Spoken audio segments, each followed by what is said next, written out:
আমাদের সমাজে প্রায় অনুষ্ঠানে দেখি মানুষকে দাওয়াত দিয়ে তারা টেবিল নিয়ে বসে থাকে, পরে 500, 1000, 2000 দেওয়া লাগে। অনেক মানুষ টাকার কারণে দাওয়াতে যেতে পারে না, তা কি জায়েজ আছে?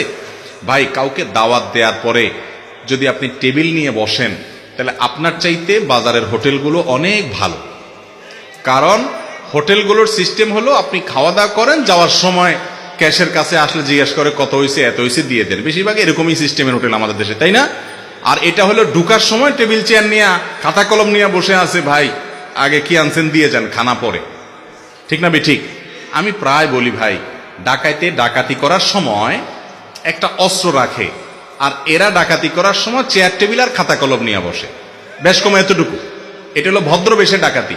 যুবকরা একটু প্রতিজ্ঞা করেন তো, আমার বিয়েতে কোনো প্রকার চাঁদাবাজি চলবে না, আমার বিয়েতে কোনো প্রকার চাঁদাবাজি আমি অ্যালাউ করব। কিন্তু এটা বুকের বল নিয়ে বলার জন্য কিছু পয়সা করে কামাইতে হবে আগে। মা বাপ বলবে 2 টাকা নিজে কামাইতেও পারে না, আবার বাধাও দিবা, তখন ঝামেলা পড়বেন কি পড়বেন না? এই জন্য হক হালালে কামাইয়ের জন্য পরিশ্রম করবেন, যুবকরা পরিশ্রমী হবেন। এর পাশাপাশি আপনি এই অনাচারের বিরুদ্ধে দাঁড়াবেন। ভাই, আজকাল কিছু কিছু দাওয়াত আছে, এগুলো পাইলে মানুষের মন খারাপ হয়, বিশেষ করে মধ্যবিত্ত, নিম্ন মধ্যবিত্তের। অলিমার দাওয়াত দিলে, আকিকার দাওয়াত দিলে, বিয়ের দাওয়াত, এই জাতীয় দাওয়াত দিলে, কেন? কারণ জানে এখানে ফ্যামিলির সবাই মিলে খাইলে নয় 2000, 3000 টাকা খাইতে পারবো, এর বেশি না, কিন্তু দেওয়া লাগবে 5000। ঠিক না বে ঠিক? লস প্রজেক্ট, তার চাইতে চাইনিজে খাওয়া ভালো।